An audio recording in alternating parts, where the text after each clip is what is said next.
London, 1809. Spring whispered promises of new beginnings, yet for Miss Adeline Hartwell, it heralded the familiar ache of another season spent on the sidelines. While other young ladies dreamt of shimmering gowns and filled dance cards, Adeline prepared for her 6th year of quiet anonymity. The grand ballroom of Lancaster House sparkled, a testament to London's glittering elite, but Adeline remained a shadow, a dove-gray figure blending into the pale wallpaper.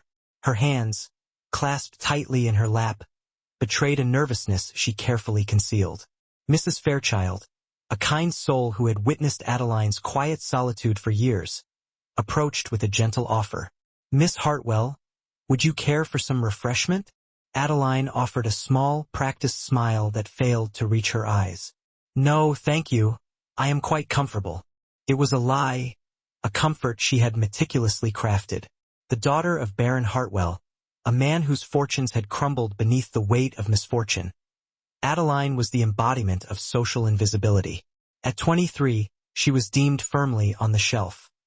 A fate sealed not by a lack of beauty, for she possessed a delicate loveliness, but by the absence of a dowry.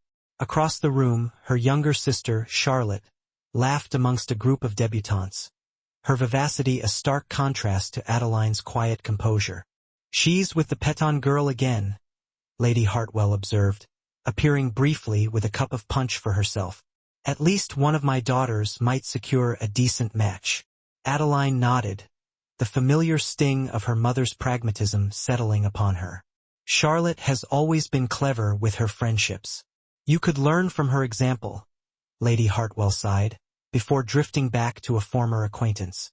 The orchestra began to play, couples gliding across the polished floor. 5 seasons of observing, of sitting against walls, had taught Adeline to mask the longing that stubbornly persisted within her heart. Then, the crowd parted, a hush rippling through the ballroom. Francis Aldridge, the Duke of Ravencourt, had arrived. He moved through the room with an undeniable presence, his dark attire a stark contrast to his crisp white cravat. At 32, he was a force to be reckoned with, feared in business and whispered about in drawing rooms. They called him the Shadow Duke, a man capable of destroying fortunes and reputations with a single word. His rare appearance caused a stir, every unmarried lady following his movements with unveiled interest.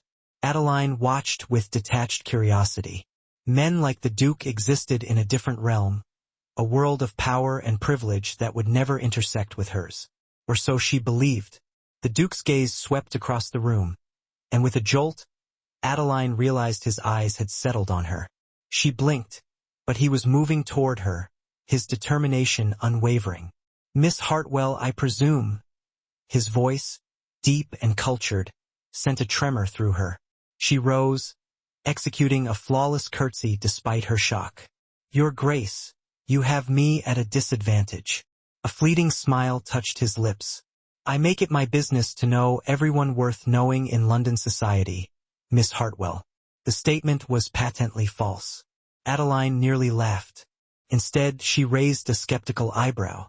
"Then your intelligence gatherers have led you astray, Your Grace."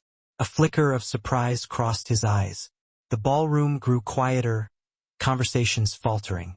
"On the contrary," he replied, his voice lowering to a timbre that resonated within her. "I believe they have led me precisely where I needed to be." The orchestra began a waltz, and the Duke extended his gloved hand. "Dance with me." It was not a question, but a command. Adeline knew she should refuse, that dancing with him would invite gossip and inevitable disappointment. Yet, her hand moved of its own accord, settling into his palm. Yes, as he led her onto the floor, I followed them. Adeline murmured, "Everyone is staring.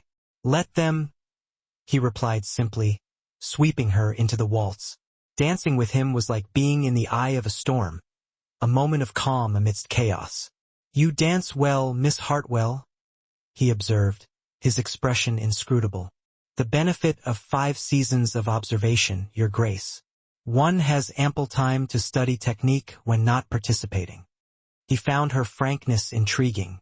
"May I ask why you have chosen to dance with me?" Surely there are more advantageous partners. His grip tightened imperceptibly on her waist. I find that advantage is a relative concept, Miss Hartwell. What appears disadvantageous to some may be precisely what others seek. And what do you seek, Your Grace? His gaze intensified. A woman who understands the value of directness. A woman without illusions. The waltz ended before Adeline could respond. He escorted her back to her corner, bowed, and leaned closer. I would speak with you further, Miss Hartwell. Perhaps you might join me on the terrace in 10 minutes' time. It was scandalous, yet she nodded. He straightened, giving her a look that seemed to contain a warning, and left, leaving whispers in his wake. 10 minutes later, Adeline stood on the moonlit terrace. Miss Hartwell, the Duke's voice emerged from the shadows. Your Grace, I confess I'm curious about what matter could be so urgent as to require a clandestine conversation. I require a wife, he stated. Adeline blinked. I beg your pardon? I require a wife, he repeated, moving closer. And I believe you would suit my purposes admirably. Your purposes? My brother and his wife died 6 months ago, leaving behind a daughter, Eleanor. They have claimed that my bachelor status and reputation make me an unsuitable guardian for a young girl. A wife would make me appear more suitable. Adeline began to understand. The court hearing is in 2 months. I need to present a stable, respectable household. But surely someone of your standing could have any number of suitable brides. The Duke's expression hardened. I have no interest in Lady Cecilia or any woman who seeks the title of Duchess above all else. I need a practical arrangement with a woman who harbors no romantic illusions. And you believe I fit that description because you have observed society from its margins. You understand its hypocrisies. You speak directly, and your family's financial situation is dire enough that a practical arrangement would be welcome. Indignation flickered through her. You have investigated my family's finances. I investigate everything that concerns me, Miss Hartwell. This is a healing process for me. I need to be careful. And what exactly would this practical arrangement entail? Marriage, of course. In return, you would provide the respectability I need to secure guardianship of my niece, Eleanor. And after the guardianship is secured, what then? We would continue our arrangement. A marriage in name only, unless mutually agreed otherwise. Adeline turned away. You need not answer immediately. I will call upon you tomorrow at 2 o'clock. And if I refuse, then I shall have to seek another solution, another practical bride. The admission was candid. I suspect I would be hard-pressed to find one who intrigues me as you do, Miss Hartwell. He left Adeline alone with the night and a decision that would alter her life forever. Graymore Estate loomed against the Yorkshire sky, a dark and imposing figure. It's rather imposing, isn't it? Adeline murmured to her new husband, the Duke of Ravencourt. Graymore has stood for over 4 centuries, Francis replied. It was built to withstand both the elements and enemies. Does your Grace have many enemies? The question slipped out. Every man of consequence has enemies. Duchess, I have started healing my old wounds. Please, when we are alone, I would prefer you use my given name. Their wedding had been a quiet affair, the absence of society causing nearly as much gossip as the hasty engagement. Adeline straightened her coat, conscious of her appearance. There is no need for anxiety, Francis said. Mrs. Hughes has been informed of our arrival. I'm not anxious, merely contemplative. The carriage stopped before Graymore. As she placed her fingers in his hand, she was struck by the contradictions of their situation. She wore his ring, bore his title, and knew almost nothing of the man. Mrs. Hughes stepped forward with a curtsy. Your Grace, welcome home. And may I be the first to welcome her Grace, the Duchess, to Graymore. Adeline smiled warmly at the housekeeper. Thank you, Mrs. Hughes. Mrs. Hughes will show you to your rooms now. I shall join you for dinner. He strode away, and Adeline watched him go, realizing that this imposing house and this enigmatic man were now the center of her existence. Mrs. Hughes led her to the Duchess's suite, entirely refurbished for your arrival. The suite proved to be a revelation. A sitting room in soft blues and creams that opened into a bed chamber of understated elegance. A dressing room and bathing chamber with modern plumbing, a luxury Adeline had not experienced in her father's home. His Grace selected the furnishings himself, Mrs. Hughes informed her with a note of approval. Once alone, Adeline moved to the window, which offered a view of the estate's grounds, gardens giving way to wilder parkland, and beyond that the rolling moors. "You play?" She turned to find Francis standing in the doorway. "A little," she admitted. "You must feel free to use the instrument whenever you wish." He entered the room. This was my mother's favorite room. It was the first personal detail he had shared. "When will your niece join us at Graymore, Eleanor?" Something in his expression softened. "Not for several weeks yet. The Winston have agreed to allow her to visit next week. I look forward to meeting her. I believe you will find her a delightful child, though somewhat reserved." Francis' gaze remained on her. "You have an unusual perspective, Adeline. A benefit of being invisible in society. One observes a great deal when not the subject of attention oneself. The arrangement may be unconventional, Adeline, but I would not have you fear speaking your mind to me in matters concerning Elenina's welfare or the management of this household." She found herself genuinely touched by this concession. The clock chimed the hour. "I should return to my correspondence. Feel free to continue exploring your new home." The first fortnight at Graymore established patterns that would define Adeline's new life. Her days were filled with learning the intricacies of managing a great house, consulting with Mrs. A Whisper of Scandal, a gilded cage. Could she unlock his heart? For 5 seconds, let the chill of Yorkshire melt into a tale of stolen glances and whispered secrets. Adeline, newly a duchess, found her days filled with the mundane. Mr. Simmons the butler discussing menus, schedules, winning over staff once accustomed to a solitary duke. Francis, her husband, remained an enigma, courteous but distant, sharing only formal dinners filled with neutral topics like estate matters and London gossip. His absence lingered, hours spent in his study or lost upon the moors. Disappointment, unexpected and sharp, pricked at Adeline. Though devoid of romantic expectations entering this marriage, a foolish, small part had yearned for companionship. The impending visit of Eleanor, his niece, a welcome distraction from these unsettling thoughts, arrived on a crisp autumn morning, escorted by Mrs. Winston, her stern maternal grandmother. Eleanor, a solemn child with her uncle's gray eyes and dark hair arranged in perfect ringlets beneath a blue bonnet, curtsied flawlessly, silently assessing her new aunt with weary eyes. "Eleanor has been most properly raised," Mrs. Winston declared, a pointed emphasis suggesting doubts about the new duchess. "She excels at piano, French, and her needlework is exceptional for a 5-year-old. "How impressive," Adeline replied warmly, kneeling to Eleanor's level, ignoring Mrs. Winston's visible disapproval. "I hope you will play for me during your visit, Eleanor. The music room boasts a lovely pianoforte."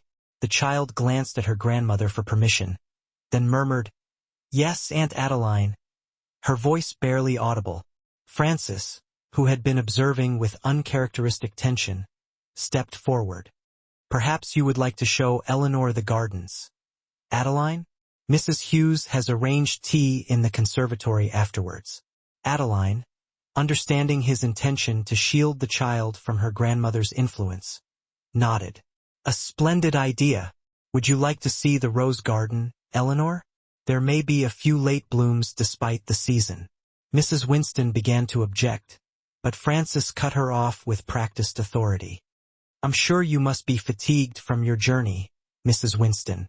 Jenkins will show you to the blue guest room, where you can rest before dinner." The woman's lips thinned, but she dared not contradict the Duke. With a reminder to Eleanor to mind her posture, she allowed herself to be escorted away by the impassive butler. Once Mrs. Winston was out of sight, Francis knelt beside his niece, his expression softening. "Hello, little one." The transformation was immediate, heartbreaking. Her formal posture crumbled as she flung herself into his arms. "Uncle Francis, I've missed you terribly." He held her close, one large hand cradling her head with surprising tenderness. "And I've missed you, Ellie. Have you been well?" The nickname and the obvious affection surprised Adeline. She hadn't glimpsed this side of Francis in their brief marriage. Warm, gentle, almost vulnerable in his love for his brother's child. Eleanor pulled back, her face serious. "Grandmother says I cannot live with you because you are a bachelor, and bachelors cannot raise little girls properly. But now you have a duchess, so I can stay, can't I?" Francis glanced at Adeline, a silent communication acknowledging their arrangement. "That is my hope, yes. And speaking of my duchess, I believe it's time you became better acquainted with her. She has been looking forward to meeting you." Eleanor turned her solemn gaze to Adeline, assessing her with childish curiosity. "Are you a real duchess?" Adeline smiled, charmed. "I am indeed, though it's still quite new to me. Perhaps we could learn about being a duchess together?" The child considered this seriously before nodding. "I would like that. Grandmother says duchesses must always be dignified, but you don't look very dignified when you kneel on the floor." A laugh escaped Adeline. "You're quite right, most unduchess-like of me. Shall we attempt to be dignified together in the garden? Or would you prefer to be undignified and perhaps find some interesting insects among the roses?" Eleanor's eyes widened at this scandalous suggestion. "Grandmother says ladies never touch insects. Does she indeed?" Adeline rose and offered her hand. "Well, I find that grandmothers, while wise, occasionally have curious ideas about what ladies may or may not do. My grandmother was convinced that ladies should never eat apples in public, which I always found most puzzling." A giggle escaped Eleanor, delightful, bringing a smile to Francis's face. He stood watching the pair with an unreadable expression. "I believe I shall leave you ladies to your garden exploration. Eleanor, mind the Duchess, and remember that dinner is at 6, not 7, while you are visiting." As he turned to leave, Eleanor called after him, "Will you read to me tonight, Uncle Francis? The story about the knight and the dragon." Something flickered across his features, pain or memory. "Of course, little one, just as your father used to do." Once he had gone, Adeline led Eleanor into the garden, where the child shed her formality, revealing a curious mind and a sweet disposition. By the time they reached the conservatory for tea, Eleanor was chattering about her favorite flowers and asking if they might search for interesting stones on the moors. "And my papa used to collect stones," she confided, her feet swinging beneath her chair. "He had a special box for the prettiest ones." "Did he?" Adeline poured milk into Eleanor's tea, noting how her face lit up at the mention of her father. "What happened to his collection?" Eleanor's expression clouded. "Grandmother said it was cluttering the house and had it put away. She said it wasn't proper for Papa's things to be left about making everyone sad." Adeline reached across the table to cover the child's hand with her own. Sometimes adults say such things because they themselves are very sad and don't know how to manage their feelings. But it's important to remember the people we've lost, even if remembering makes us a little sad sometimes. "Uncle Francis has Papa's watch," Eleanor said, brightening. "He let me hold it once and showed me the inscription inside that Grandpa gave him." "That was kind of your uncle." Eleanor nodded solemnly. "Uncle Francis is very kind, even though Grandmother says he is dangerous and improper. I don't think he's dangerous at all, except perhaps to spiders. He removed one from my room once and wouldn't tell me if he had killed it or set it free." Adeline bit back a smile. "I believe your grandmother and many others may not understand your uncle very well. Do you understand him?" The question was posed with a child's directness. Adeline considered her answer. "Not entirely, but I hope to, given time. Papa said Uncle Francis has a heart bigger than the whole of Yorkshire, but hides it better than a fox hides its den." The insight, delivered in a child's voice but clearly the words of Francis's brother, struck Adeline deeply. She looked across the conservatory to where Francis stood in the doorway, watching them with that inscrutable expression he so often wore. Had she misjudged him? Was there more to the man than the cold, calculating figure who had proposed their practical arrangement? Was he the uncle who read dragon stories and removed spiders, the man with a heart larger than Yorkshire? October gave way to November, bringing biting winds and gray skies. Within Greymoor's stone walls, Adeline settled into her role as Duchess, earning the staff's respect and gradually making the house feel like a home. Eleanor's visit concluded with promises to return for Christmas, bringing genuine pleasure to Adeline, who had developed affection for the solemn girl with her keen observations and hidden mischief. The court proceedings regarding Eleanor's guardianship continued, Francis making regular trips to London to consult his solicitors, each return bringing cautious optimism. Their marriage had strengthened his case considerably. It was after one such return, as Adeline sat in her morning room, that a footman arrived with a card. "Lady Cecilia Beaumont, Your Grace," he announced. "She asks if you are receiving callers this afternoon." Adeline concealed her surprise. "Yes, of course. Please show her to the blue drawing room and ask Mrs. Hughes to arrange for tea." As the footman departed, Adeline adjusted her hair and smoothed her dress. Lady Cecilia's arrival was unexpected, and given the woman's known interest in Francis, potentially awkward. The drawing room, with its views of the frosted gardens, provided a formal setting.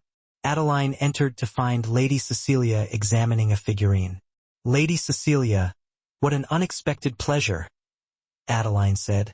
Her voice warmed despite her weariness. Cecilia turned, setting down the figurine. She was beautiful, golden-haired, blue-eyed, with mathematically designed features. Her traveling costume was fashionable, the deep green velvet flattering her complexion. "Duchess?"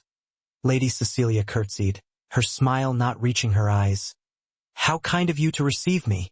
I was visiting cousins and thought it proper to pay my respects to Greymoor's new mistress."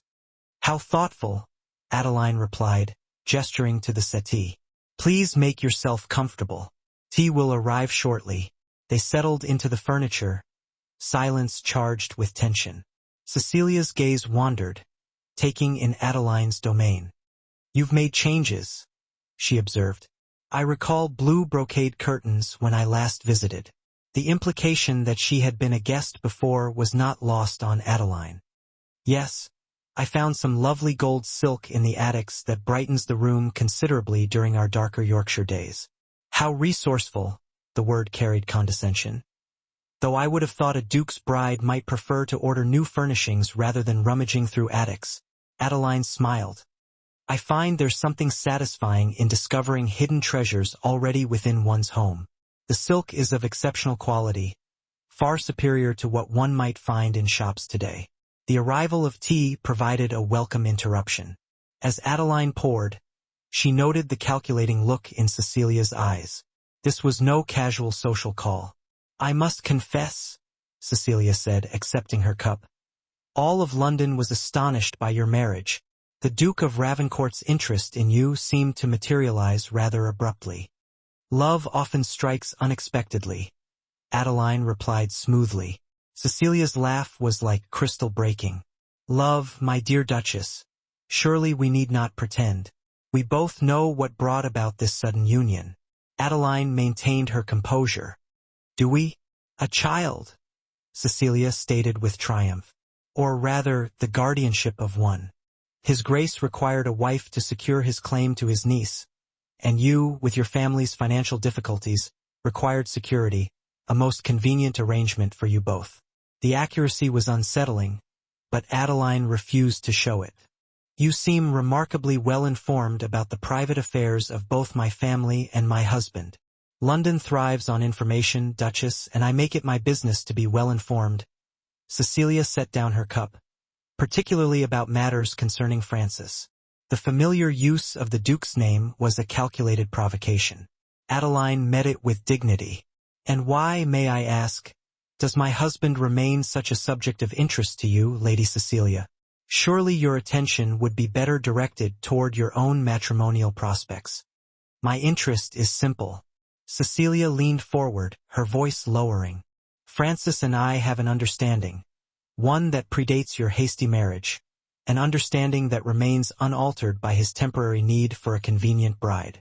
A chill settled in Adeline's chest. "I believe you overestimate the nature of any previous connection with my husband." "Do I?" Cecilia's smile was sharp as a blade. Has he told you about our time together in Vienna last spring? Or perhaps mentioned our correspondence over the summer? No, I thought not. Francis keeps his private affairs quite private. The possibility that Francis maintained some relationship with Cecilia was plausible and painful for reasons Adeline did not wish to examine. Their marriage contract had specified fidelity in public, but made no claims on private behavior once Eleanor's guardianship was secured. My husband's past associations are precisely that. Past? Adeline replied, her voice steady. As his wife, I concern myself with our present and future. How admirably pragmatic. Cecilia's tone dripped with false admiration. Though I wonder if you'll maintain such composure when Francis resumes his customary habits. Men of his position often find that a wife serves certain social functions, while other companions fulfill different needs. Before Adeline could respond, the door opened to reveal Francis himself, his expression darkening as he took in the scene. Lady Cecilia, he acknowledged, his voice cold. I was unaware we were expecting visitors. Cecilia rose, her demeanor transforming to one of warm welcome. Francis, how fortuitous. I was just becoming acquainted with your bride. Indeed. His gaze shifted to Adeline, a question in his eyes she couldn't interpret. I trust my wife has been showing you every hospitality. The Duchess has been most gracious, Cecilia replied with a smile. We've been having such an illuminating conversation. I'm certain you have. Francis moved to stand beside Adeline's chair, his hand resting on her shoulder in a possessive gesture. Unfortunately, I must interrupt. The Duchess and I have a prior engagement this afternoon. Cecilia's features registered surprise before smoothing into poise. How disappointing. I had hoped we might speak privately, Francis, about the matter we discussed in London last month. Any business between us can be conducted through my solicitors, Lady Cecilia. His tone was final. Jenkins will see you out. I wish you a safe journey back to your cousins. The dismissal was unmistakable. Cecilia gathered her gloves. Of course, another time, perhaps. She turned to Adeline. Duchess, thank you for the tea. I do hope we'll meet again soon, perhaps in London for the Christmas season. I understand Greymore can be terribly isolated in winter. After she departed, the silence grew thick with unspoken questions. Francis's hand remained on Adeline's shoulder, a weight she couldn't interpret. I apologize for the intrusion, he said finally, moving to stand by the window. Lady Cecilia has a habit of appearing where she is not invited. She seems quite familiar with Greymore, Adeline observed carefully. And with you? Francis's back stiffened. We have moved in the same social circles for years. Her father, the Earl of Harrington, was an associate of my father's. She spoke of Vienna and of correspondence between you. He turned, his expression guarded. Did she indeed? And did you believe her insinuations? Adeline met his gaze. I don't know what to believe, Francis. Our arrangement has always been clear regarding its purpose, but not its boundaries. For a long moment he studied her face. Then he sighed, a sound so weary it seemed to carry the weight of years. Lady Cecilia harbors certain expectations regarding her future that I have never encouraged. Whatever she implied about our relationship is a fiction of her own creation. She believes she will still become the Duchess of Ravencourt. A harsh laugh escaped him. A title that is already occupied, as she has been clearly informed. For now, Adeline said softly, our agreement specified that once Eleanor's guardianship is secured, you would be free to. I am aware of the terms, he interrupted, his voice sharp, as apparently is half of London society. He ran a hand through his hair, a rare gesture of frustration. Lady Cecilia's visit was a calculated attempt to sow discord. I would ask that you not allow her manipulations to succeed. Of course, Adeline replied, rising from her chair. If you'll excuse me, I have household matters to attend to. Francis caught her arm. Adeline, the sound of her name, spoken with unusual gentleness, halted her. Whatever Lady Cecilia implied about my past or future intentions, I assure you that I hold our arrangement in the highest regard. You have my respect and my loyalty. Their eyes met, and for a moment something unspoken passed between them, a current of understanding. Then Adeline nodded, breaking the connection. "Thank you for the reassurance, Your Grace." She felt his gaze as she left the drawing room, her mind in turmoil. She had entered this marriage with pragmatism, expecting nothing beyond security and respectability. The arrangement had seemed straightforward, but living it was proving far more complicated, healing. The days following Lady Cecilia's visit brought a subtle shift in the dynamics between Adeline and Francis. Where he had previously maintained distance, he now sought her company, joining her for morning walks, requesting her presence in his study, and lingering over dinner conversations. Whether this stemmed from desire or concern about Cecilia's influence, Adeline welcomed the opportunity to know her husband better. "I've been reviewing the household accounts," she mentioned one evening, as they sat before the fire, she with her embroidery, he with a ledger. "Mrs. Hughes has been most helpful in explaining the systems." Francis glanced up, his expression interested. "Have you found them satisfactory?" "Largely, yes. Though I've noticed the village school receives a rather modest allowance. I wondered if it might be increased to allow for additional books and perhaps a second teacher. The current arrangement has one poor woman attempting to educate nearly 40 children." His eyebrows rose. "You've visited the village school?" "Several times," she admitted. "I've been accompanying Dr. Bennett on his rounds to the tenant families. It seemed a practical way to become acquainted with the estate's people. Most duchesses would consider such duties beneath their dignity." Adeline's needle moved steadily. "I am not most duchesses, as you were well aware when you proposed our arrangement." To her surprise, a smile curved his lips. "Indeed, I was. It is one of the qualities that recommended you to me." The compliment brought a flush to Adeline's cheeks. "You have no objection to the increased school allowance, then?" "None whatsoever." He hesitated, then continued with openness. "My brother had proposed a similar improvement before his death. George always had a keen interest in education." "You miss him very much, don't you?" Adeline asked softly. Francis's gaze returned to the ledger. "George was different from me, more open, more trusting." A shadow crossed his features. Perhaps if he had been less so, he might still be alive. The statement hung in the air. Adeline set aside her embroidery. "You don't believe the boating accident was truly an accident?" His eyes held bleakness. "I believe my brother was encouraged to invest in a shipping venture by men who knew the enterprise was doomed to fail. When he discovered their deception, he and Catherine traveled to confront them.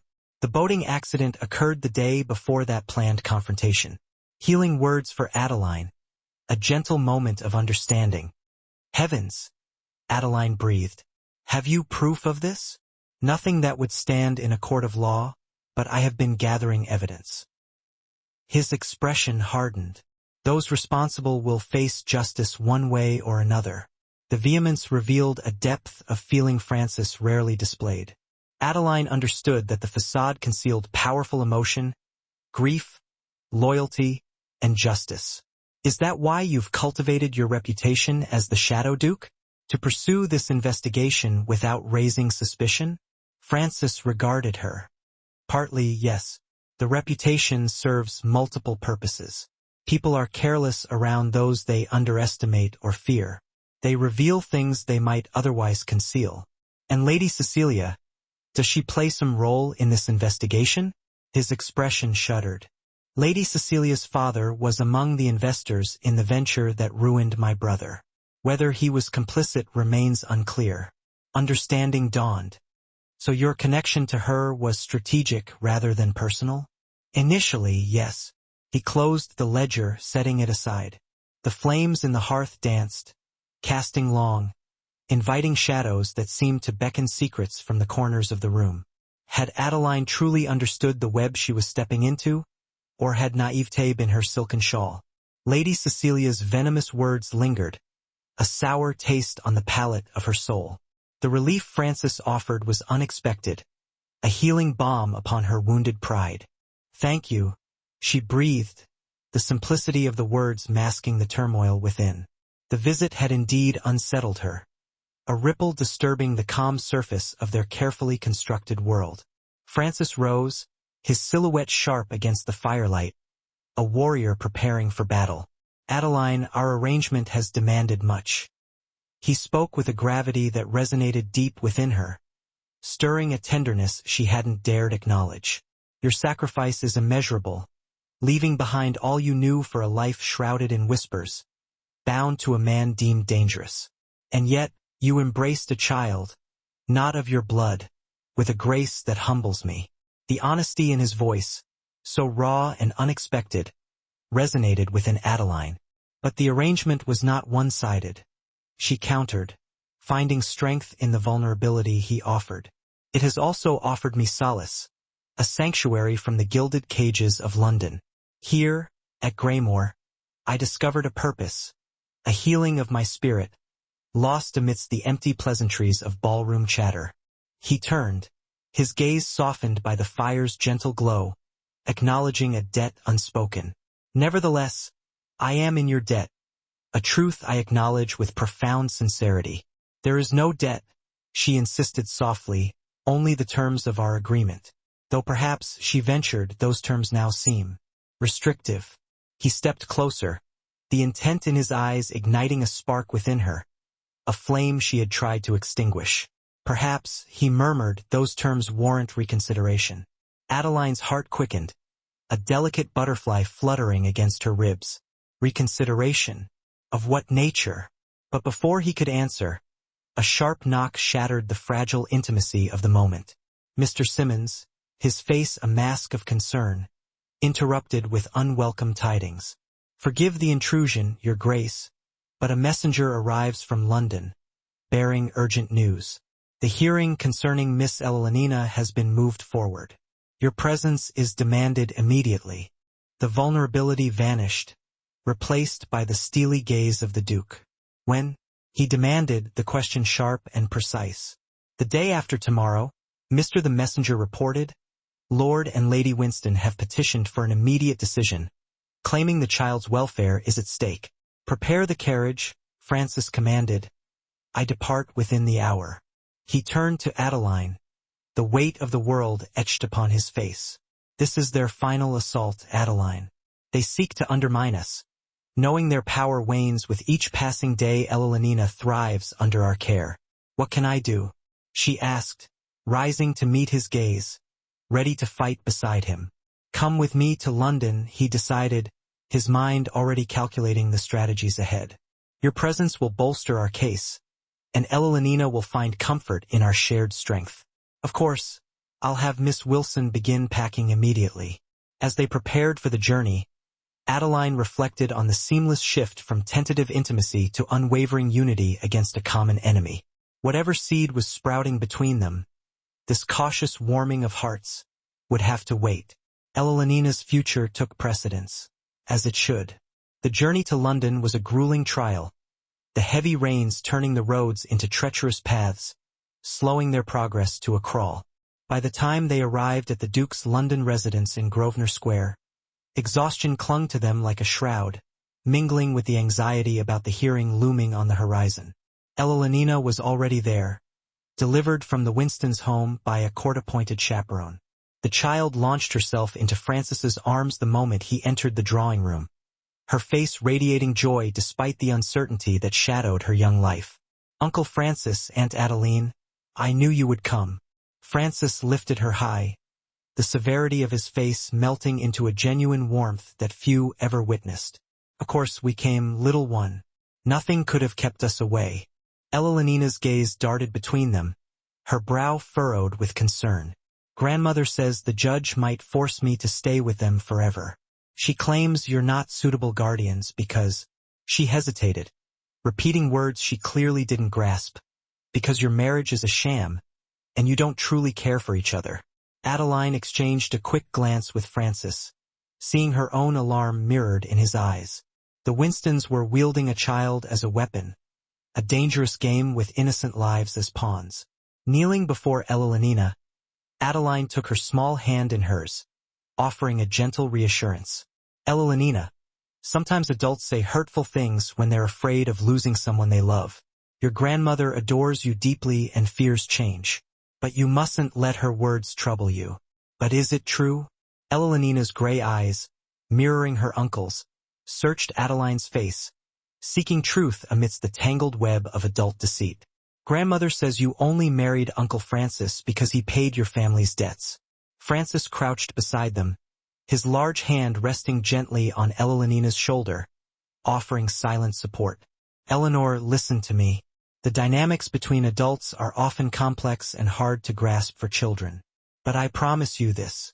Your Aunt Adeline and I hold each other in the highest regard, and we both cherish you dearly. Our home at Greymore eagerly awaits your arrival, and we would be honored to have you live with us. The child's expression remained troubled, a shadow of doubt lingering in her eyes. But do you love each other? Mama and Papa loved each other. They were always laughing, holding hands, even when they thought I wasn't looking. Adeline felt Francis tense beside her, clearly searching for an answer that would reassure Elenina without resorting to falsehood. Before he could respond, Adeline reached for his hand, intertwining her fingers with his in a gesture that felt both foreign and strangely right. Love manifests in many forms, Elenina, she said softly, her voice a healing whisper. It often blossoms with time, like a garden that grows more beautiful with each passing season. Your uncle and I may have embarked on a different journey than your parents, but that doesn't diminish the truth of our story. Francis's fingers tightened around hers, a silent acknowledgement of her carefully chosen words. To Elenina, he added, your Aunt Adeline possesses profound wisdom, little one. Now, why don't you show her the new doll the court chaperone brought you, while I speak with Mr. Hargrove about tomorrow's hearing? Once Elenina had been settled for the night, their promises echoing in the quiet room, Francis and Adeline convened with the solicitor in the Duke's study. Mr. Hargrove, a sharp-eyed man with a salt and pepper beard, laid out the situation with unflinching clarity. The Winstons are claiming that your marriage is a mere contrivance, designed solely to sway the court. They've presented affidavit from London acquaintances attesting to your Grace's bachelor habits and sudden, unexpected interest in Miss Hartwell. That's preposterous, Francis growled, pacing restlessly before the fire. My personal history has no bearing on my capacity to provide a stable home for Elenina. On the contrary, Your Grace, the solicitor replied gravely, it carries significant weight in the court's judgment. A child, particularly a girl, requires moral guidance and stability. The Winstons are portraying themselves as the conventional, respectable option, while painting us as immoral and disreputable. Adeline finished, her voice laced with indignation. Mr. Hargrove's expression softened with sympathy, but his words remained blunt. They are implying that Your Grace married in haste, solely for convenience, and that the union lacks the bedrock necessary for a stable household, suggesting it will dissolve once its immediate purpose is served. Francis ceased his pacing, turning to face them, his eyes blazing with a cold fury. They dare question my devotion to my brother's child? Not directly, Your Grace, Mr. Hargrove clarified. They question whether your household, founded on a marriage of convenience rather than affection, can provide the emotional security Eleanor requires. This is ludicrous, Adeline protested. Countless aristocratic marriages begin as arrangements of convenience, blossoming into perfectly stable households.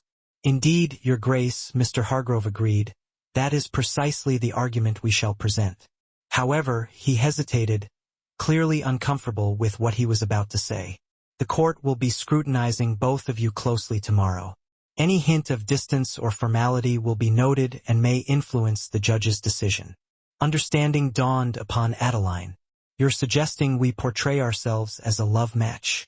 Francis stated flatly, I am suggesting, Your Grace, that you present yourselves as a united couple, bound by genuine affection and commitment. The court doesn't expect grand passion, but it does expect a bond that offers Elenina security and an example of proper marital relations. After the solicitor departed, silence descended, heavy with unspoken implications. Adeline stood by the window, watching the rain streak the glass, mirroring the turmoil within her soul. This complicates matters, Francis said finally, pouring himself a glass of brandy from the decanter on his desk. "It changes nothing," Adeline retorted, turning to face him. "We agreed to present a conventional marriage to the world. Tomorrow demands a more convincing performance." Francis scrutinized her over the rim of his glass. "You possess remarkable pragmatism about all of this. Did you expect hysterics?" A small smile played on her lips.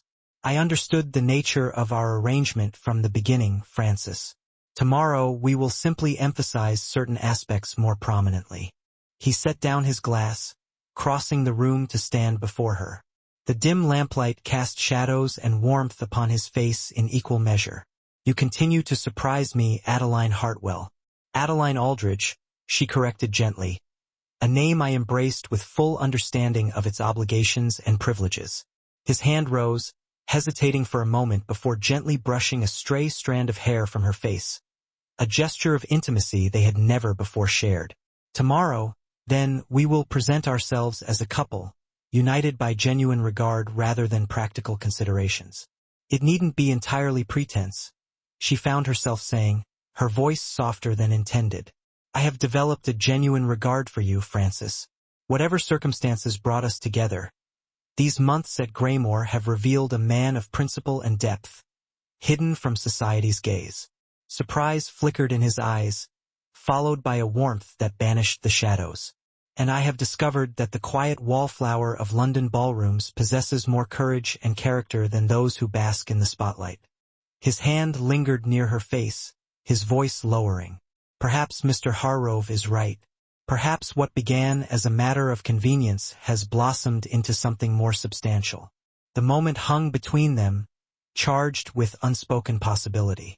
Then, with deliberate care, Francis leaned forward and brushed his lips against hers. A kiss so gentle it could have been imagined, yet so profound it seemed to alter the very air around them. When he drew back, his eyes searched hers, questioning and healing. Adeline answered by reaching up to touch his face, her fingers tracing the strong line of his jaw. "For Elenina," she whispered, though they both knew the words were only partially true. "For Elenina," he agreed, before drawing her into a more complete embrace, acknowledging the burgeoning truth they had both resisted, that their practical arrangement had sparked an emotion that defied all logic. The courtroom was imposing, a symphony of oak panels, soaring ceilings, and centuries of legal precedent, creating an atmosphere of solemn authority. Adeline sat beside Francis in the front row, her gloved hand resting in his, their shoulders almost touching in a tableau of marital unity. Across the aisle, Lord and Lady Winston observed them with thinly veiled hostility. Elenina waited with the court chaperone in a small anteroom, spared from the heart of the proceedings unless the judge demanded her presence. Judge Blackwood, a stern-faced man renowned for his fairness and intolerance for deceit, reviewed the documents before him with meticulous care. The silence in the courtroom stretched taut, a bowstring pulled to its limit, as they awaited his judgment. "This case," he began finally, his voice resonating with authority, "concerns the guardianship of Miss Elenina Aldridge, the orphan daughter of Lord George Aldridge and Lady Catherine Aldridge, née Winston. Both maternal and paternal relatives petition for custody, each claiming to offer the most suitable home for the child." He peered over his spectacles at both parties. "I have reviewed the affidavit and petitions submitted by both sides. Lord and Lady Winston assert their claim based on their biological relationship to the child's mother and their established household. His Grace, the Duke of Ravencourt, and Her Grace, the Duchess, base their claim on the Duke's position as the child's paternal uncle and his brother's appointed guardian." The proceedings commenced with presentations from both sides' solicitors. Mr. Harrove presented their case with eloquence, highlighting Francis's legal right, his financial stability, and the nurturing environment he and Adeline had cultivated at Graymore. The Winston solicitor countered with insinuations about Francis's character and the hasty nature of his marriage, stopping just short of labeling it a sham. As the arguments intensified, Francis's hand tightened around Adeline's, his knuckles white with tension. She gently stroked her thumb across the back of his hand, offering a silent reassurance, feeling his grip relax slightly in response. "Your Grace," Judge Blackwood addressed Francis directly. These allegations surrounding the nature of your marriage are troubling. While this court cannot judge the personal feelings between husband and wife, the stability of your union directly impacts Miss Evelina's well-being. How do you respond to the implication that your marriage was arranged hastily and solely to obtain guardianship? Francis rose, every inch the Duke, exuding an air of unwavering conviction. My lord, I acknowledge that my courtship of Miss Hartwell was brief by conventional standards. However, I vehemently deny any suggestion that our union lacks substance or commitment. He glanced down at Adeline, his expression softening visibly. I had observed Miss Hartwell for several seasons and recognized qualities I admired: dignity, intelligence, and a quiet strength. When my brother's death thrust me into the position of seeking guardianship for Evelina, I realized the time had come to establish my own household. I chose a wife, not merely for appearances, but as a true life partner, with whom I could provide Evelina a stable, loving home she deserves. The judge remained skeptical. Yet you had shown no prior inclination toward marriage, despite being of an age when most men of your status have long since established families. I had not found the right woman, Francis replied simply. In Adeline, I found someone who complements my strengths and balances my weaknesses. Someone who could bring warmth to Graymore and offer Evelina guidance that I alone could not provide. And you, your grace? The judge turned his attention to Adeline. What led you to accept the Duke's proposal after 5 seasons without forming an attachment? Adeline rose beside Francis, her hand remaining clasped in his. My lord, I did indeed spend several seasons unattached, but not for lack of opportunity. She smiled faintly. Rather, I found myself unwilling to accept proposals based solely on practical considerations, devoid of mutual respect and shared values. She turned to gaze at Francis, finding it surprisingly easy to imbue her voice with genuine warmth. In his grace, I discovered a man of principle and depth behind the social facade. A man devoted to his family, determined to honor his brother's memory by raising Eleanor with the love and guidance she deserves. Our courtship may have been unconventional, but our commitment to creating a stable, loving home for Evelina and for each other is wholly genuine. Something flickered in Judge Blackwood's expression, a softening around the eyes, a subtle relaxation of his stern features. I see.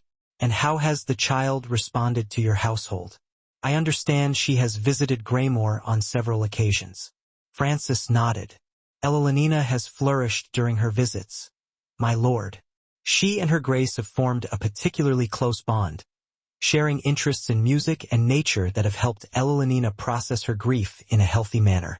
The child is merely being polite, Lady Winston interjected, unable to restrain herself. She has been raised to show proper respect to her elders, regardless of her true feelings. Judge Blackwood frowned at the interruption. Lady Winston, you will have your opportunity to speak. Until then, I must ask you to remain silent. The hearing continued with testimony from the court-appointed observer, who had supervised Evelina's visits to both households. Her assessment favored the Duke and Duchess, noting Evelina's increased animation and apparent comfort in their company, compared to the formal, restrictive atmosphere of the Winston household. Finally, Judge Blackwood called for Evelina herself to be brought in. The child entered, appearing small and fragile in her black morning dress, her dark curls neatly arranged under a matching ribbon, her solemn face a mask of careful politeness. Miss Evelina, the judge began, his tone noticeably softer than it had been previously. I have a few questions for you, and I want you to answer them honestly. There are no wrong answers. Do you understand? Yes, sir, Evelina replied, her voice barely audible in the vast room. You have spent time in both your grandparents' home and at Graymore with your uncle and his wife. Can you tell me how you feel about each place? Evelina glanced nervously at her grandmother, then at Francis and Adeline. Grandmother and Grandfather Winston have a very nice house in London. It has pretty furniture and a garden with roses. And how do you feel when you are there? The judge prompted gently. The child hesitated, torn between honesty and the desire to please. I try to be very good there, she said finally. Grandmother says little girls should be seen and not heard, so I practice sitting still and speaking only when spoken to. I see. And at Graymore? Elenina's face transformed, a genuine smile replacing her carefully constructed composure. Graymore is wonderful. Uncle Francis lets me ride my pony, and Aunt Adeline reads stories with me in all the different voices. We collect interesting stones on the moors, and I'm learning to play the pianoforte in the music room. And last time we built a fort in the library using cushions and blankets, and Uncle Francis pretended to be a dragon trying to capture the princess. A ripple of surprised laughter echoed through the courtroom at the image of the austere Duke of Ravencourt engaging in imaginative play. Adeline felt Francis tense beside her, but when she glanced at him, his expression was filled with tender affection as he gazed at his niece. "That sounds enjoyable indeed," Judge Blackwood said, a hint of a smile gracing his lips. "One final question, Miss Elenina. If you could choose where to live, where would that be?" Elenina's smile faded, her small face growing serious. "I would live at Graymore with Uncle Francis and Aunt Adeline," she said without hesitation. "But I would visit grandmother and grandfather sometimes too, if they wouldn't be too angry with me for choosing." Lady Winston made a soft sound of distress, quickly stifled behind her handkerchief. Lord Winston placed a restraining hand on his wife's arm, his expression grim but resigned. Judge Blackwood nodded, thanking Elenina and instructing the chaperone to return her to the anteroom. Once the child had departed, he surveyed the courtroom thoughtfully. "Having reviewed all evidence and testimony, I am prepared to render my decision," he announced, straightening in his chair, his voice returning to its formal cadence. "It is the finding of this court that primary guardianship of Miss Eleanor Aldridge shall be granted to His Grace, Francis Aldridge, Duke of Ravencourt, and Her Grace Adeline Aldridge, Duchess of Ravencourt, in accordance with the expressed wishes of the late Lord George Aldridge." A wave of relief washed over Adeline, so profound she might have swayed had Francis not steadied her with a firm arm around her waist. However, the judge continued, raising a hand to silence the murmurs that had erupted. "This court acknowledges the importance of maintaining connections with both maternal and paternal relatives. Therefore, Lord and Lady Winston shall be granted visitation rights to be exercised at Graymore or at their London residence for a period not to exceed 1 week per quarter, unless all parties agree to alternative arrangements." The judgment was fair, more equitable than either side had anticipated, given the animosity that had grown between them. As the court adjourned, Adeline watched Lord Winston approach Francis, visibly struggling to maintain his dignity. "Your Grace, he stammered, searching for the right words. "We only wanted what was best for our granddaughter." Francis met his gaze steadily. "As did I, Lord Winston. Perhaps we can agree that Elenina's well-being transcends our personal differences." "Indeed," Winston hesitated, then continued with palpable difficulty. "My wife's grief over Catherine's death has made her less reasonable than she might otherwise be. In time, I hope we can establish a more amicable relationship for Elenina's sake." "That would be my preference as well," Francis replied, his tone measured but not unkind. As the Winstons departed, Adeline squeezed Francis's arm in silent approval of his restraint. They had won, not just legally, but morally, by demonstrating the grace and composure that befit them as Elenina's guardians. "Shall we tell her?" Adeline asked softly.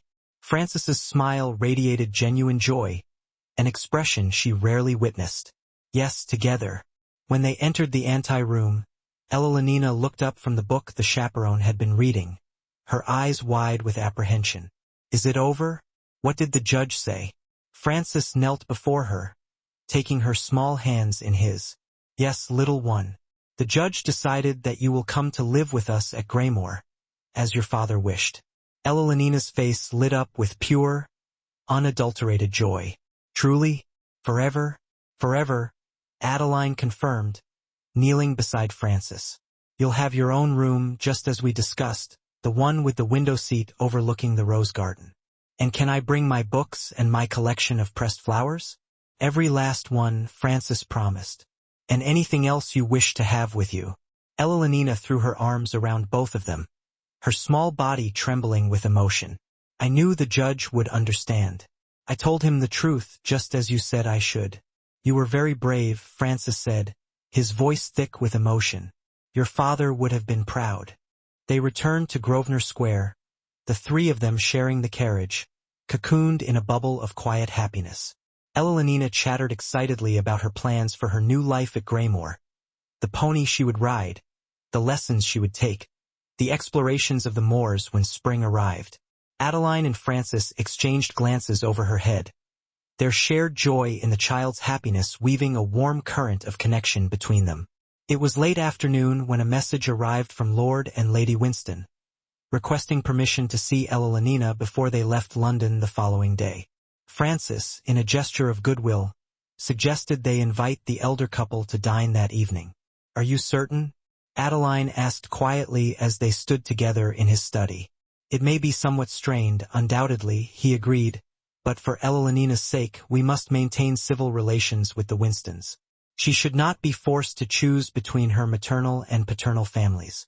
His consideration for Eleanor's emotional well-being, even at the cost of his own comfort, touched Adeline deeply. You're right, of course. I'll speak with Mrs. Daniels about dinner arrangements. The dinner was, have you ever felt like a character in a story, trapped in a chapter you didn't choose? Imagine a world where duty and expectation overshadow the heart's true desires. Lady Winston's displeasure hung heavy in the air, a palpable chill that Francis, Lord Winston, attempted to thaw with forced pleasantries. Little Evelina, a beacon of innocence in the strained atmosphere, watched the adults with wide, anxious eyes. When Adeline gently encouraged her to share a drawing, a fragile peace offering emerged from the child's hopeful hands. It's Graymore, Evelina announced, presenting a sketch of her new life, complete with Uncle Francis and Aunt Adeline. Lady Winston's gaze softened ever so slightly as she acknowledged the child's budding talent. Adeline, sensing an opportunity, suggested a project, a bridge between two worlds, a book of flowers from both Yorkshire and London. The subtle gesture of inclusion resonated, and a hesitant nod from Lady Winston signaled a truce, a fragile but vital beginning. As the Winstons departed, Francis marveled at Adeline's grace. You handled that admirably. Lady Winston is not an easy woman to placate. She is a grandmother who feared losing her last connection to her daughter, Adeline replied, understanding etched in her compassionate gaze. I can understand her fear, even if I don't condone her methods. Francis, captivated by her empathy, confessed, You continue to surprise me with your compassion, Adeline. He saw in her a rare anomaly, a soul guided by empathy rather than self-interest. Their moment was interrupted by Evelina, a small figure in a white nightgown, descending the stairs to ensure her dream of belonging was real. Francis lifted her into his arms, reassuring her of the permanence of their bond. Even if I'm not always perfectly behaved? She questioned, her small face clouded with anxiety. Especially then, Adeline responded, smoothing a curl from her forehead. Families don't stop loving each other because of imperfections. In fact, sometimes it's our very imperfections that make us most lovable. The child pondered this wisdom, her brow furrowed in thought. Later, as they tucked her into bed, a shared promise sealed their newfound family. As they left the nursery, Francis's hand brushed against Adeline's, a spark igniting in the silence. She notices more than we realize, Adeline observed. Your scowls, my humming. Evelina has always been particularly observant, Francis replied, a shadow crossing his face. George used to say she had old eyes in a young face. You miss him very much. Every day, he admitted, the grief raw in his voice. I've spent the month since his death focused on securing justice for him and security for Eleanor. I've had little time to simply grieve. Adeline, moved by his vulnerability, reached out to touch his face, offering comfort without words. Perhaps now you can, she suggested softly. His hand covered hers, pressing her palm against his skin. Perhaps I can, with your help. The air crackled with unspoken possibilities. Clearing his throat, Francis broke the spell, but kept her fingers entwined with his. "It's been a long day. Shall I escort you to your room?" As they reached Adeline's door, an awkward silence settled between them. "Well," she said, "good night, then." Francis hesitated, his expression conflicted. "Adeline, today in the courtroom, the things we said about our marriage were necessary for Elenina's sake. I understand completely," she finished, uncertainty making her voice sharper than intended. "No," he interrupted, his voice low and intense. "That's not what I meant to say at all." He cupped her face, his touch gentle despite the tension in his body. "What I said in that courtroom was not merely for show. These past months with you have been transformative." Adeline's breath caught in her throat. "When I proposed our arrangement, I saw you as a solution to a problem, a practical choice for a specific purpose. I did not expect to discover a woman of such depth and character behind the quiet exterior you present to the world. I did not expect to find myself thinking of you throughout the day, looking forward to our conversations over dinner, admiring your kindness toward Elenina and your skill in managing Greymore." He paused, gathering his courage. "In short, I did not expect to develop feelings that far transcend our original agreement." The confession hung in the air, altering everything. Adeline, searching his face, found only vulnerable sincerity. "I have feelings for you too," she admitted quietly. "Feelings I never anticipated when I accepted your proposal." Relief washed across his features, followed by a deeper warmth. "Then perhaps we might consider renegotiating the terms of our arrangement." A smile curved Adeline's lips. "What terms did you have in mind, Your Grace?" Instead of answering with words, Francis lowered his head and kissed her, a kiss of certainty and awakening desire. When they finally parted, breathless and shaken, Francis rested his forehead against hers. "I would like to court my own wife, Adeline Aldridge, properly this time, with no practical considerations beyond my genuine desire to know you better." Joy bubbled within her. "I believe I would like that very much." "Then we are agreed. A new arrangement based on mutual regard rather than mutual advantage." Although, Adeline added with a teasing lilt, "I see no reason why we cannot have both." Francis laughed, the sound warm and genuine. "Indeed, a most sensible approach, Duchess." With a final lingering kiss, he bid her good night, both understanding that their relationship had irrevocably changed, a journey to be explored at their own pace. As Adeline prepared for bed, she found herself humming softly, a physical manifestation of the happiness that filled her. "How you seem in good spirits, Your Grace," Miss Wilson commented. "I take it the court proceedings went well." "Very well indeed," Adeline replied, her smile visible in the mirror. "Eleanor will be coming to Greymore permanently." As she slipped beneath the covers, Adeline reflected on her extraordinary transformation. 6 months ago, she had been the invisible Miss Hartwell, resigned to a life of quiet desperation. Now, she was the Duchess of Ravencourt, mistress of Greymore, guardian to a delightful child, and, most unexpectedly of all, the object of genuine affection from a man she had come to admire deeply. A marriage that had begun as a practical arrangement had become something far more meaningful. What tomorrow might bring, she could not know, but for the first time in her adult life, Adeline faced the future with genuine optimism. Spring arrived at Greymore in a vibrant display of wildflowers and tender green shoots. Eleanor, settled into her new home, flourished under the loving guidance of Francis and Adeline. The household itself seemed to breathe more easily, as if the ancient stones had longed for the sound of a child's laughter. Miss Hughes revealed a grandmother's indulgence toward Elenina, while Mr. Simmons secretly slipped her sweets. As for Francis and Adeline, their relationship blossomed. True to his word, Francis courted his wife with the attention he had not shown during their hasty engagement. They rode together, spent evenings in the music room, and read aloud from favorite books. They talked, truly talked, about their pasts, their hopes, their fears. Francis revealed the man behind the forbidding facade, shaped by loss and loyalty. Adeline shared the quiet humiliations of her family's decline and her determination to maintain her dignity. Their physical relationship progressed at a pace that honored both propriety and their growing feelings. Kisses deepened, exploring new territory with careful consideration. Frances was attentive and thorough, learning what pleased her with focused intensity and a tenderness that belied his reputation. The culmination of their courtship came on a perfect May evening in the rose garden, beneath a canopy of stars. "Do you remember the night we met?" Frances asked. "At the Lancaster House ball?" "Of course," Adeline smiled. "I thought you must be approaching someone behind me. I couldn't imagine why the Duke of Ravencourt would seek out the invisible Miss Hartwell. You were never invisible to me." He took her hands.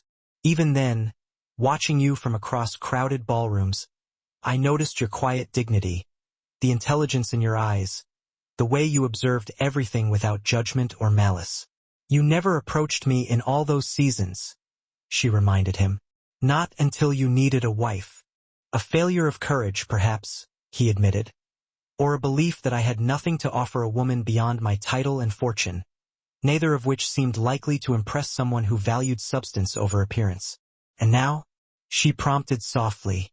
Frances drew her closer. "Now I find myself hoping that what I've become in these months with you, a better guardian to Eleanor, a more conscientious master, a man learning to balance justice with mercy, might be worthy of a woman like you, Adeline. I love you." The words, spoken with quiet certainty, hung in the night air. "Not for your practicality or your usefulness, though I value both. I love your compassion, your resilience, your quiet strength. I love the way you've transformed Graymore from a house into a home. I love that you've helped me become the man my brother always believed I could be." Tears pricked at Adeline's eyes, not of sorrow, but of overwhelming joy. "I love you too for your integrity, your devotion to Elenina, your hidden gentleness that so few are privileged to see, for showing me that I am neither invisible nor unworthy of regard." The kiss they shared held all the promise of their future. A union forged from necessity, but transformed by genuine love. Later, as moonlight filtered through the curtains, Frances held Adeline close. "I have something for you," he murmured, pressing a velvet box into her hand. Adeline opened it to find a ring, an oval sapphire surrounded by diamonds set in platinum. "It was my mother's," Frances explained. "She always said it represented their transformation from a marriage of convenience into a union of genuine love." "It's beautiful," Adeline whispered, deeply moved. "I thought perhaps a renewal of our vows this summer, a true celebration here at Graymore, with Eleanor as our attendant, and the estate's people as our witnesses." The suggestion touched her deeply. A new beginning, a continuation, of what began as strategy, but has become the greatest blessing of my life. As Frances slipped the ring onto her finger, Adeline reflected on her journey. "I sat alone at every ball for 5 years, she mused, until the most feared duke in England whispered, 'Dance with me.' And what a dance it has been," Frances replied, drawing her close. "One I hope never ends." In the soft darkness of Graymore, the Duke and Duchess of Ravencourt continued their dance, no longer strangers bound by a contract, but partners united by enduring love. The end. Dear listener, the stories that resonate within our souls aren't merely fantastical tales, but reflections of the very heart of life. Adeline and Frances's journey whispers a comforting truth. It's never too late to discover love and purpose, even when the world suggests our time has passed. Perhaps, like Adeline, you felt overlooked, as if life has moved on without you, leaving you an observer on the sidelines. But know this, your story is far from over. Your value isn't diminished by time or missed opportunities. In fact, the wisdom and strength you've cultivated through years of quiet resilience may be precisely what makes you extraordinary. In a world that often prioritizes fleeting connections, remember that the most meaningful relationships can blossom slowly, unexpectedly. True connections, whether romantic or platonic, are built upon understanding, respect, and the courage to be vulnerable. As you drift off to sleep tonight, find solace in the knowledge that second chances do exist. What may appear as an ending could be the dawn of a new beginning. Those qualities that others have overlooked may be exactly what someone else has been yearning for all along.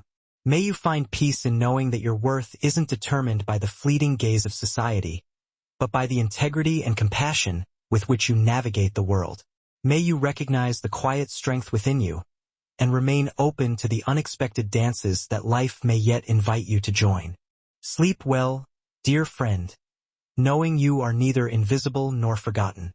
Your story continues, with chapters of joy and connection waiting to be written. With deepest appreciation, the legends of the fall team. Thank you for staying with us until the end.